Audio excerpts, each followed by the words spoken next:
Hello guys, welcome back to wise I S. Myself Milsi. और इस वाले video से हम पार्ट नंबर 6 स्टार्ट करने वाले हैं। यहाँ पे हम इंडिया के बारे में पढ़ेंगे, Indian farmer and opium production. तो अभी तक हमने इंग्लैंड और अमेरिका को देखा था, अभी हम यहाँ पे इंडिया को देखेंगे। तो जैसा कि हमें पता है, ब्रिटिश रूल जो था वो स्टैब्लिश हो गया था इंडिया में बैटल ऑफ प्लासी के बाद में। बैटल ऑफ प्लासी कब हुआ था मुझे कमेंट में बताओ। Over the period of time आप देखोगे, जो जब जैसे जैसे जब ये कॉलोनियल रूल जो था ना, वो विलेज वाले एरिया में जा रहा था, मतलब स्प्रेड हो रहा था, तो इनका एक अच्छा खासा एजेंडा ये था कि इनको जितना भी रूरल जो लैंडस्केप है ना, वो इनको क्लियर करना है। तो जो ब्रिटिशर्स है ना, उन्होंने लैंड रेवेन्यू को अपना एक मेजर सोर्स ऑफ इनकम के तौर पर देखा कि हाँ, हम ये जो लैंड रेवेन्यू है, एक तो जो ये रूरल जो पॉपुलेशन है वो है इलिटरेट, ठीक है, वो कुछ कर पाएगी है नहीं, तो हमें जो मर्जी है वो करेंगे, राइट। तो जो इन्होंने क्या सोचा कि हम अपने रिसोर्सेज को बिल्ड करने के लिए, लाइक इनको इंडिगो चाहिए था, कभी कभी इनको मतलब एक तो ट्रेड करने आए थे ना, तो स्पाइसेस वगैरह तो चाहिए ही थे, इंडिगो, पेपर वगैरह ये सारी चीज़ें चाहिए थी इनको, टीक हो गया। तो इन्होंने फोर्स करा पीजेंट्स वगैरह को, अभी हम इस बारे में आगे पढ़ेंगे। तो इन्होंने एक मेजर सोर्स ऑफ इनकम देखा, किसके थ्रू, तो लैंड रेवेन्यू के थ्रू में, ठीक है। जैसे ही जो कल्टीवेशन वाला एरिया इन्होंने एक्सपांड करने की कोशिश की, तो अब एरिया कहाँ से लेकर के आएंगे? ये खुद तो इंग्लैंड से आ गए हैं, बट ये एरियाज तो नहीं लेकर के आ पाएंगे ना इंग्लैंड से। तो इन्होंने यहाँ के फॉरेस्ट जो थे और जो पास्चर्स थे, मतलब जो यहाँ का जो फॉरेस्ट्री था, फॉरेस्ट वाला एरिया, उसको इन्होंने क्लीन करा, जिसकी वजह से जो पास्चर्स था, जितने भी पास्चर्स वगैरह हुआ करते थे, वो सब डिक्लाइन में चले गए, ठीक है। जिसकी वजह से पीजेंट्स जो थे और जो पैस्टोरलिस्ट थे, उनको एक लिमिट से ज़्यादा प्रॉब्लम होने लगी। अगर आपने क्लास 9th का जो पैस्टोरलिस्ट इन द मॉडर्न वर्ल्ड और जो उसके पहले वाला चैप्टर है कोलोनलिज्म वाला, फॉरेस्ट सोसाइटी एंड या ऑफ कोर्स कोलोनलिज्म, अगर आपने नहीं देखा है तो वो देख कर क्या, उसमें हमने डिटेल में बताया है कि इन्होंने क्या करा, जिसकी वजह से पीजेंट्स को और जो पैस्टोरलिस्ट ग्रुप थे, उनको एक लिमिट से ज़्यादा प्रॉब्लम होने लगी, ठीक है।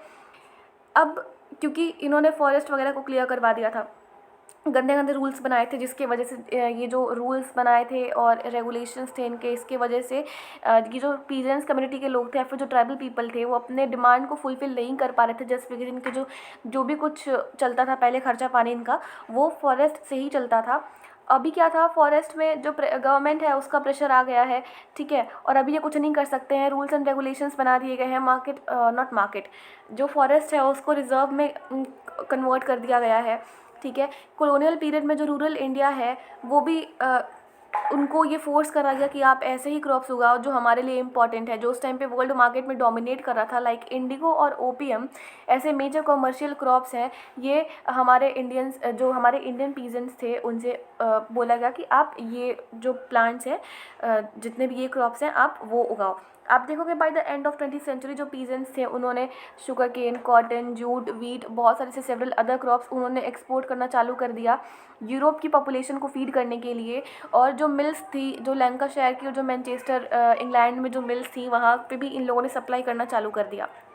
चलो, अभी हम ओपीएम पे नज़र डालेंगे, ठीक है। इतने अभी जैसे मैंने बताया ना कि sugar cane, cotton, jute, wheat, several other crops जो थे, इन सब के बारे में नहीं देखेंगे। जो यहाँ पे मेजर क्रॉप है ओपीएम को लेकर के, बहुत सारी सी डिबेट हो रखी हैं, और ओपीएम एक हम बताएंगे आपको कि क्यों इम्पोर्टेंट था, क्यों नहीं, ठीक है। तो हम यहाँ पे ओपीएम के बारे में जानेंगे। ओपीएम उसको हम एक ओपीएम क्रॉप को लेकर के यहाँ पे सारी डिस्कशन करेंगे, और हम यहाँ पे जानने की कोशिश करेंगे कि जो कॉलोनियल ऑफिशियल्स थे, उनकी डिमांड क्या थी पीजेंट से, और मार्केट में ये कॉलोनीज़ कैसे ऑपरेट करा करती थी, ठीक है। क्वेश्चन मार्क, क्वेश्चन मार्क, यहाँ पे क्वेश्चन मार्क लगा दो, ठीक है। अभी हम बात करेंगे taste for tea, the trade with China, ठीक है। चलो, तो जो हिस्ट्री है ओपीएम की, ओपीएम के प्रोडक्शन की इंडिया में, वो स्टोरी के साथ एक आप उसको लिंक कर सकते हो, क्योंकि जो ब्रिटिश का जो ट्रेड है ना, वो चाइना के साथ भी हुआ करता था। तो इन तीनों को मिला करके वो लव ट्रायंगल की बात करते हो ना, तो हम यहाँ पे एक ट्रायंगल बनाएंगे अच्छा खासा, जिसमें इंडिया, चाइना और ये क्या नाम है, ये ब्रिटिश ईस्ट इंडिया कंपनी वाले होंगे, ठीक है। तो पहले ये जो ईस्ट इंडिया कंपनी थी, मतलब जो ये ब्रिटिश ट्रेड हुआ करता था, वो चाइना के साथ भी हुआ करता था। तो हम हमारी जो ओपीएम वाली स्टोरी है, हम इसके साथ लिंक अप करके पढ़ेंगे। आप देखोगे in the late 18th century जो इंग्लिश ईस्ट इंडिया कंपनी थी, वो टी और सिल्क का ट्रेड करती थी चाइना से। क्यों? क्योंकि इनको भी इंग्लैंड में ये सेल करना था। पता नहीं कितना सेल करते थे ये सब, मुझे तो समझ में ही नहीं आता कि इतने प्रॉफिट ये सब लेके जाते भी कहाँ थे। और जो ये आजकल हम लोग बोलते हैं ना कि पेरिस ये है, फ्रांस ये है और इंग्लैंड में ये हो रखा है, अच्छा खासा जो शहर हम लोग देखते हैं, जिसकी वजह से ऐसा लगता है कि हाँ जितनी भी डेवलपमेंट है यहीं पे हुई है, बस दिखने में सुंदर है, तो सब लूट पाट के लेके गए हैं, वही सब बनाया उन लोगों ने। जैसे ही टी पॉपुलर हो गया, मतलब टी बहुत ही popular energy, not energy, tea जो था ना वो बहुत ही पॉपुलर ड्रिंक हुआ करता था, ठीक है, चाइना की मैं बात करूँ वहाँ पे। तो जब ये इन लोगों ने जब टी का ट्रेड चालू करा तो ये इंग्लिश बहुत ही ज़्यादा पॉपुलर इंग्लिश ड्रिंक भी बन गया, ठीक है। और जैसे ही इसकी जो पॉपुलैरिटी थी वो बढ़ रही थी, वैसे वैसे इसका जो इम्पोर्टेंस था वो भी बढ़ ही रहा था। आप देखोगे बाय 1785 15 मिलियन पाउंड जो था टी का, दिस इज ये वाला टी नहीं है, वो TEA वाला टी है, ठीक है, शॉर्ट फॉर्म है ये, इतना शॉर्टकट हो गया है सब चीज़, ठीक है। बाई 1785 आप देखोगे जो 15 मिलियन पाउंड ऑफ टी था वो इम्पोर्ट करे जाने लगा था इंग्लैंड में। और 1880 और 1880 तक आते आते टी का जो आप अगर आप बोलो उसकी जो क्वांटिटी देखोगे तो ये 15 मिलियन से बढ़ करके 30 मिलियन पाउंड्स हो गया था। पहले 15 मिलियन पाउंड्स था, अभी 30 मिलियन पाउंड हो गया था। इनफैक्ट जो प्रॉफिट्स थी ईस्ट इंडिया कंपनी की वो ज़्यादातर ना वो टी के ट्रेड पर ही डिपेंड हुआ करती थी। आप बस इससे समझ लो कि उस टाइम पे टी की इंपॉर्टेंस क्या हुआ करती होंगी।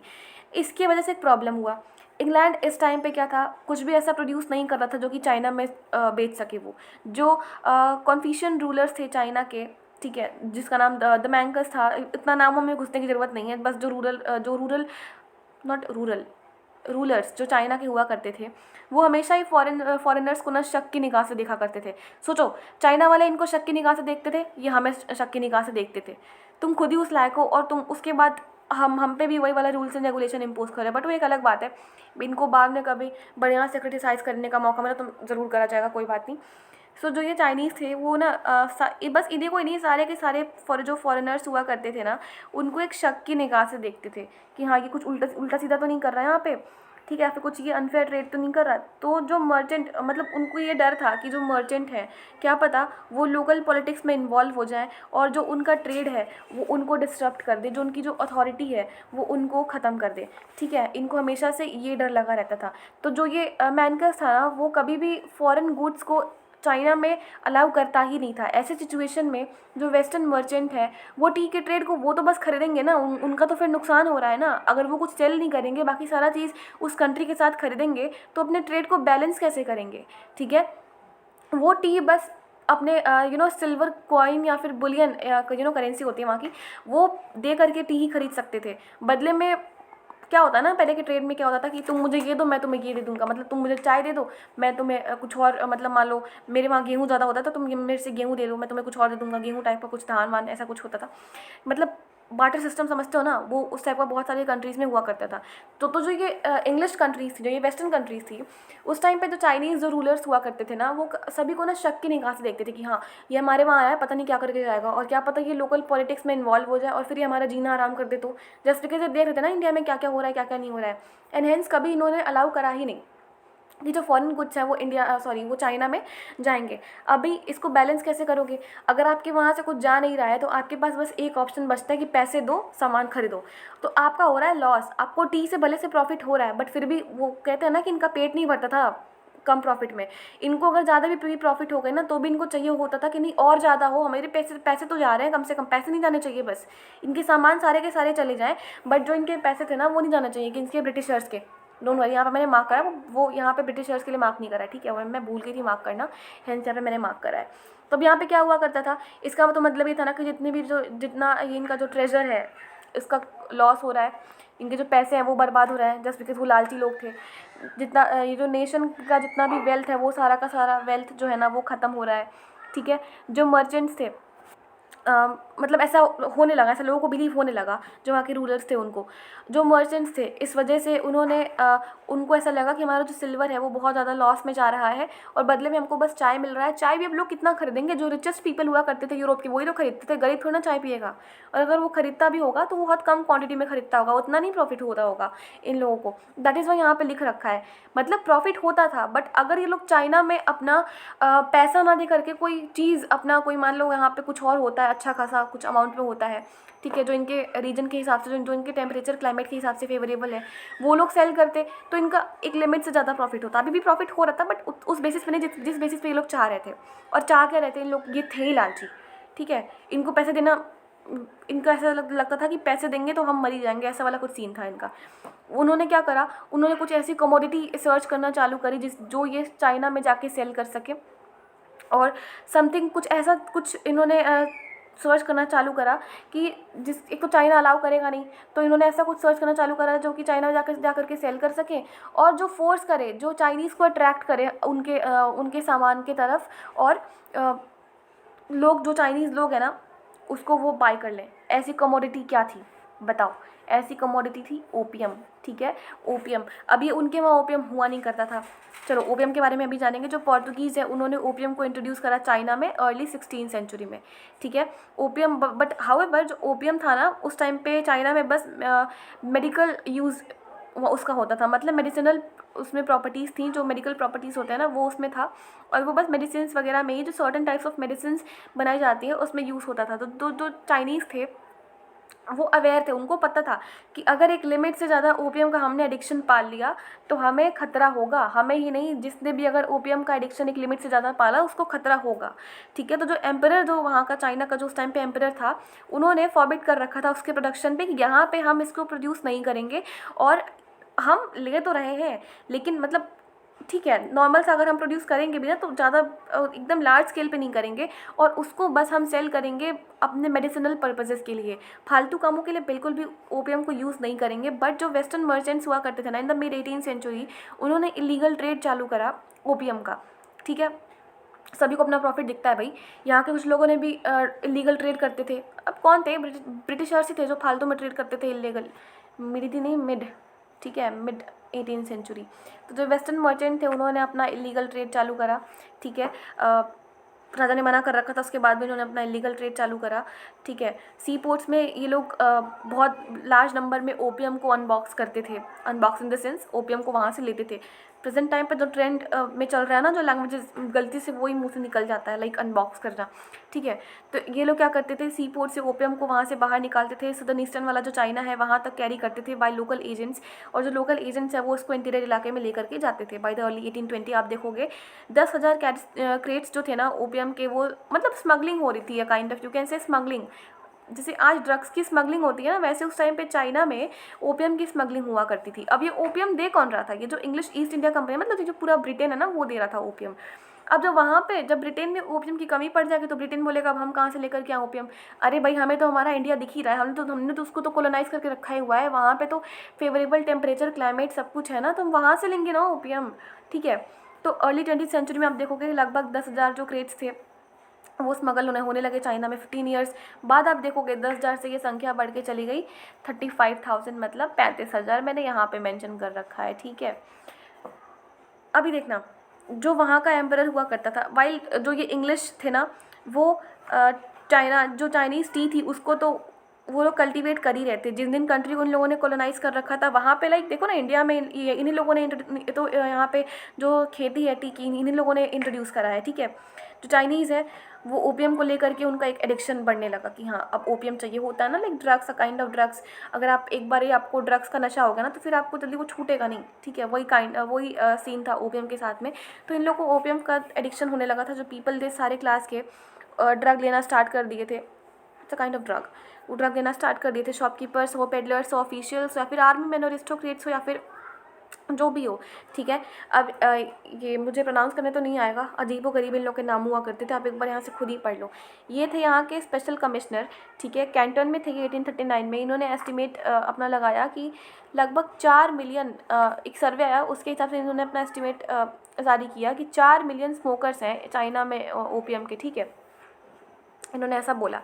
अब यहाँ के लोग तो सोचने पे मजबूर हो गए ना कि ये जो ओपियम है वो आ कहाँ से रहा है भाई, हम लोग तो कुछ कर नहीं रहे हैं, ठीक है। अगर हम लोग कुछ करें तो बात अलग है। जो ब्रिटिश डॉक्टर थे कैंटन में उन्होंने कहा कि 4 मिलियन नहीं 12 मिलियन हो गया, मतलब इन्होंने अपना एस्टिमेट लगाया। जो स्पेशल कमिश्नर थे कैंटन में इन्होंने बोला कि 4 मिलियन, डॉक्टर्स ने बोला नहीं 12 मिलियन।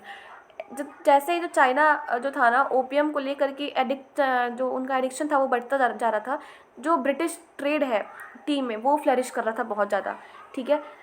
ये लोग चाय लेते थे और ओपियम देते थे, ये वाला कंसेप्ट हो गया। इन्होंने समझा, देखो शुरुआत से कहानी क्या चल रही है, बस ये चल रही है कि इनको जो चाइनीज़ रूलर, ठीक है, मैं मतलब बोल नहीं पाती, मुझे बोलने में कन्फ्यूजन होती है बहुत ज़्यादा।